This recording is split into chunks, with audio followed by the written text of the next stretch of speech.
my friend, it's Pat Sloan here. Thank you for all of the really sweet notes. During our trip, Greg and I took a almost cross-country trip.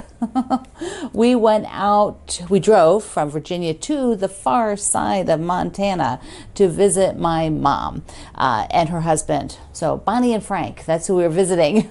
And I told you that my mom had had knee replacement surgery. It was supposed to have been done many months prior to our visit, but due to rescheduling, ended up that she had it only a few weeks before we visited. So she's still very much in knee replacement recovery mode. So that's just the way it goes sometimes. But we had a wonderful drive out and back, and it's a long drive, but we enjoyed it. We like those kind of things. It's been a while since we had driven that far, and we really enjoyed the change of the scenery, things that you don't get to see if you just fly. You never get to see how our landscape changes and just be able to stop at some things. So I will do a little recap video here in a few days, not the whole video, but I'll, show you a few things because I was also able to visit the Confidence Stitch in Missoula, Montana that I work with, Kate and her team. It was a very short visit, but I did do a little video. So in a few days, I'll get that all organized. So today is our last block. I can't believe it, really. I can't. For Sweet Childhood Memories. I am totally loving my color palette for this one. Sometimes you get very excited. Like, I love all the color palettes I work with, but some of them just are like the vibe and everything just clicks. And I'm like, oh, this one's good. I did get all of the borders sewn. So I did that. Like, I had a lot of it done before I left, but I finished it up when I got back. So that way, after today's block, they will easily go on there. So our block today, to wrap it all up, excuse me, is I thought it would be fun to share something that really stuck with you, something you learned, something that really stuck with you from when you were a kid. There are a lot lessons, like life lessons we learn as a kid that we bring into adulthood. Sometimes you may not even realize them until you're well into adulthood. You're like, oh yeah, that sort of came about from what happened as a kid. One of the ones that really sort of formed me, and it was a very simple thing, is that I was in probably about ninth grade, maybe been a little bit younger. I had to bring something to school or for a friend, and I forgot. And so I was telling my mom, I used to be able to remember this. Here was my memory going when I was, 10. But I told her, I just couldn't remember it. And she's like, well, why don't you make a list? So that was a life-changing, life-forming, lifelong thing for me, is list making. I am a list maker. I wouldn't necessarily say my mom is a list maker, not really, nor my dad, but I am one. I am like a devoted list maker, and I am sort of happy to be able to remember when I learned about lists, and it was from my mom. So that was kind of cool. And so that's what I celebrate today as I make another list. So what's the block look like? Here we go. So here is the block. And the other thing is the block sits next to a sashing. So down here, you've got a sashing on either side. So when that block is in there, the other thing you want to remember is we've got these corners, as that those will be touching a sashing piece. So you want to think about that for your color. Now, I also did a bonus layout for this one that I think is kind of adorable. I do. I think it's adorable. So look at that. Do 4 of them and then a little center. And what did it come out to? 30 by 30. So that's a great, you could even add a border onto that. You could make it a baby quilt. You could make it a tabletop or a wall hanging. I just thought that was super cute and fun. If you have a great fabric, this would just be darling to put together. Okay, we're going to go to the other side of the table and look at what fabrics I have left. Whoops, stepped on the cord, because this is a light blue corner. I've got the grays there, so pull that light blue back in there, and probably some strong red as well. So I got to get some of that nice strong red in here. So I'm thinking blue and red for the star, for the win. So let's go. So I didn't show you, I bought one piece of jewelry. I love turquoise jewelry. I have quite a bit from many years ago, but it's kind of a different style. And when I saw this one that was, I think, a very modern style ring, I was like, oh, I'm getting that. So that is what I got from my Montana trip. All right, let's look at colors of fabric. I think it needs a blue and red star. So it'd be a big pop of red. And the interesting thing here is I'm thinking, you know, there's no big pop of red on there. So I'm hoping it's not too strong. But I think we're going to do it anyways.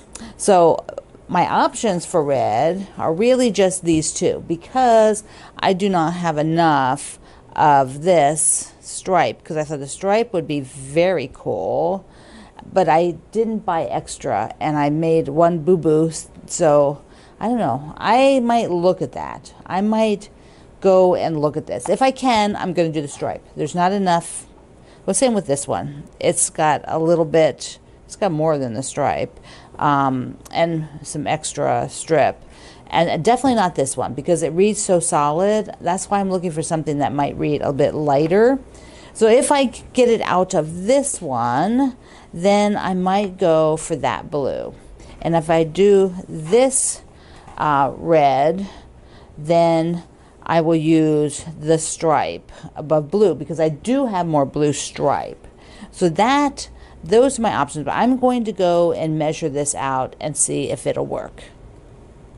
Well, it's a big nope on the stripe. This is not wide enough that I cut wrong, and I can only get two parts out of this. So not the stripe. Can't do the stripe.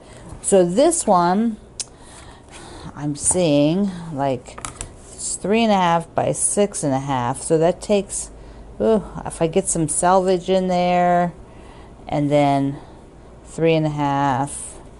And then I think I could possibly do this one. Definitely can do this one. So I'm going to measure, I'm going to see which one. I kind of like the lighter, kind of like this one. So I'm going to squeeze it out of here, the red. Wish me luck. So I've got 3 of them, and I squeezed the 4th one, but you can see maybe up close, it's right at the selvage, the dots, they're there.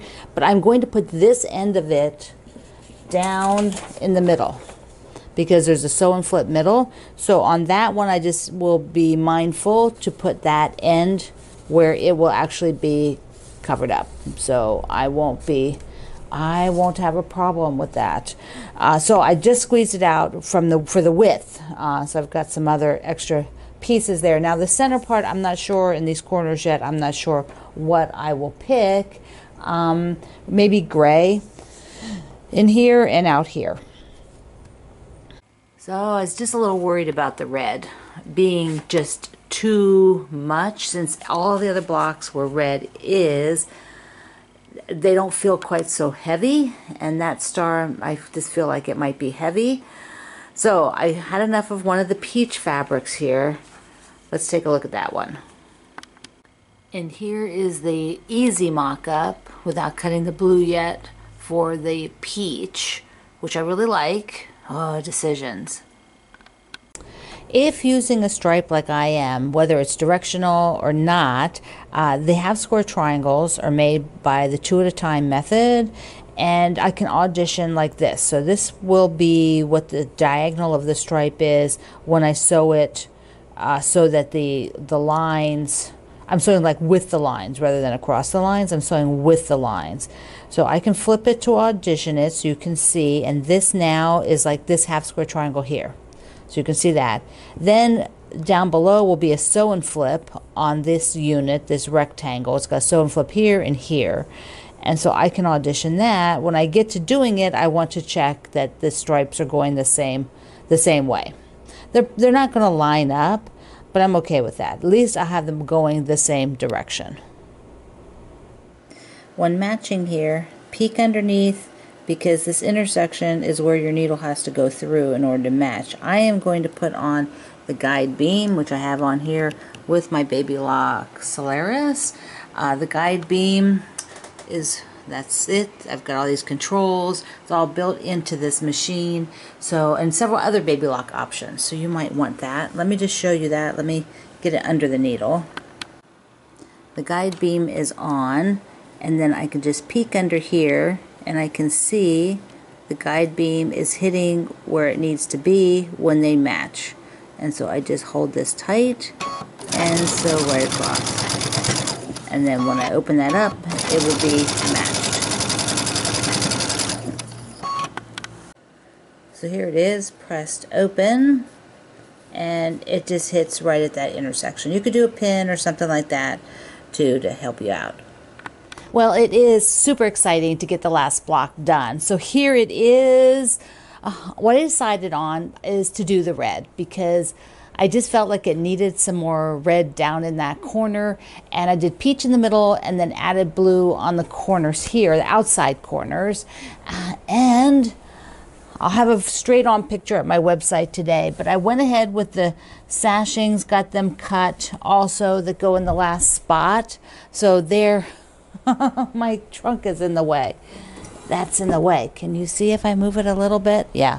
So there you can see how the colors went. So it turned out good. I was a little concerned that maybe the red was too much red based on how much is in the other blocks. But in the end, I like it a lot. All right, I have a little mail call. Okay, this one is from Carol in Georgia. And look at the pretty card. Flowers, it's May. I'm waiting for the flowers. They can come anytime now, anytime. I can wait. Wait, I'm tick-tock, tick-tock. Where are those flowers? No, I actually have some irises blooming, but I digress. So Carol sent me a swatches of Alice in Wonderland. They are so cute. Here. Gotta move this stuff. Then you can see it. See it, see it, see it. So there are several. She sent me a couple of each, plus the selvages. So she sent me Down the Rabbit Hole, and that's the name of the fabric line. So cute. There's Alice. I need to read this book again. Alice in Wonderland. Look at this. And there. This is from Through the Looking Glass, I believe. That's the other book, the companion book. So thank you so much, Carol. I love them. Love them, love them. Okay, I have a couple more. This one is from Ronnie in Canada, and she was in the U.S. and was able to get me a Starbucks card. She sent me a Starbucks card while she was in the U.S. so she could pick it up. Very nice. I love it. I had a very low Starbucks experience on our trip, but you know, that's the way it goes sometimes. And she sent me a beautiful card, plus this darling piece of selvage. Look at that. Look at those little birdies. They're so cute, so cute. Thank you. And we have one more. And this is a critter. And it is from Cheryl in Arkansas. And she wrote me before I left that the critter was coming. So I knew it would be here when I got here. I'm going to have to get all those critters up. Sometime this month I will get them all up again. Sooner rather than later. Earlier this month. I hadn't opened them. Look at this. And in the link in the description box is a link to the pattern, the Etsy store where you can get the pattern. It comes with that little dragonfly. Doesn't he need like a long tongue trying to get the dragonfly? That's what I envisioned, like zap, zap. He is quite the handsome fella. Quite the handsome fella. Okay, we have two more things today. One is Kate at the Confident Stitch is running her her event that she does every quarter, I believe it is, so 4 times a year. And then the Swatch set can be used to make a bucket hat. So look at the bucket hat. It is super darling. Plus, she has an add-on pattern for the same fabrics, but a whole quilt. And so first let me show you the fabrics. Then I'll show you the picture of the whole quilt. So she custom picks all of these swatch sets, and you can order this, and then you know, if you don't want to order each of them for the quarters, you can cancel after just ordering the one. You can order more than one packet of these if you like them, and you think they make, you know, would use up for something else, and you need more than one. You can order more than one. So look how this is the big fish. This is Kaif's, one of his big fish. You can see part of the fish there. But I love how she mixes the solids in. It gives you she has a great eye for color. And super cool fabrics. She tends to have a bit more modern aesthetic in her shop. And so if you know, they're just really beautiful. This is a really cool big print. It's like a tree. I have it in one color. And I've always wanted to make like a pillow or something with it. And so just a couple more, and this is what's in the swatch set. And the quilt, the add-on quilt. So you can buy a kit to make the add-on quilt that uses all of these fabrics. Look at that. It's a Kaif and a little geometric and a pop of yellow. So let me show you the quilt. We quilt this city, and it's called the summer version, and this quilt is just spectacular. I had a chance to see it when I was in the shop. It's not on the video I'll be showing you because I saw it after I was done filming the video. It was kind of back in another area, but it is really cool, and it works up really fast. She said it's a quick make, and so you can order that as well over at the Confidence Stitch, which is in Missoula, Montana. Okay, we are going to look at the Summer Memories, and that kicked off this week. It's a Sew Along with the Fat Quarter Shop and author Susan Aki, friend of mine, and she's super talented. I showed you the book the other day, and the book is reprinting, and it should be in any day. So if you missed getting it and now you want to get it, you'll be able to get it any day now. It'll be in. But let's go look at getting started on the quilt that we're going to sew together. So the Quilt Along with the Fat Quarter Shop from Susan Aki's book, and they're the publishers of the book, Fat Quarter Shop. We are doing from Summer Memories, we are doing this basket quilt. Now, I don't know that I'll make the whole full-size quilt, but I will definitely make something maybe a bit smaller. And I think what I'll do is work on it as a 4-block unit, the 4 baskets as a unit. Because one of the things, looking at the pictures, let's take a look down here because that will be easier. Looking at the pictures, the 4-block unit has some color stuff going on that you can use for what you're doing. It looks like most of the time she used the same blue for the baskets and the middle, so that's always the same. Then the backgrounds, I believe, were all the same. So like over here is a dot, over here is a print. So all the backgrounds for this 4-block unit are the same. And then there's a couple of light pinks and a couple of little bit darker pinks. And same for if the other basket. There's I believe 2 different types of baskets. So in this basket type, you can see the darker and the lighter. And these are pinky reds. They're not true like Christmas reds. They're that lighter pinky red. So you can see here something like this. So what I have is bundles. I bought some bundles, and I bought the stripe for the sashing, so I have that. So I have stripe for the sashing so that I can do that. And I don't know, I'm thinking maybe a 3x3 or a 3x4. You know, who knows? Maybe I'll end up with the whole thing, but that's kind of where I'm going. This runs for 2 weeks. This runs for 2 months. It runs all of this month of May and then in June. Now, I will be hosting this normally. I will do my block, share it on Tuesdays. I might share some another day as well, but I will always share on Tuesdays. Fat Quarter Shop is sharing on Mondays. And I might switch it to Monday in June. I don't know. Probably not. I'll probably just keep it on Tuesdays for me. Now, I went through and I got some of my own birdsong because that's the right blue. I'm only doing the light blue. I'm not going to do any dark blue, medium, light blues. And so I want to go through my stash and find some more blues that work for this, that are the right shade. And then even the stuff that we just did here, Today for the childhood memories, this is the right blue, so I'm probably going to pull all of this to use. And then in the actual bin here, I need to undo these bundles, get out the navies. I'm not going to use the navies in that, and take apart. Here's the lights. I'm not sure if these lights have enough to do a whole unit, so I have to look, because I think it's a fat quarter, so I don't know that a fat quarter can do that whole, all 4 blocks. So I might have to be going through my own stuff to find what is a little bit bigger piece to do that. Or you could make it super scrappy. It doesn't have to be all the same. You could do, multiple. You could always do all of them different, and just make it super scrappy. Kind of like Wendy's Harrisonburg, where all the backgrounds were super scrappy. That's an option for you. So what I'm going to do today is work on getting this organized. I'm just a little bit behind the power curve. So I will work on getting my fabric organized. I'll probably talk about this again before next Tuesday and make a block. So let's finish up on the other side. So I can't wait to see your very last block of Sweet Childhood Memories. And remember to tell me a little bit about something you learned that you remember back now that you learned as a kid. And then we'll be doing next week, talking about getting the borders on and doing some shows of your full top, getting the whole top done. So hopefully you've been working on those border Hasker triangles as we've been going along. So I love you. Mwah. Thank you for being here in the Sloan Zone. I will see you online.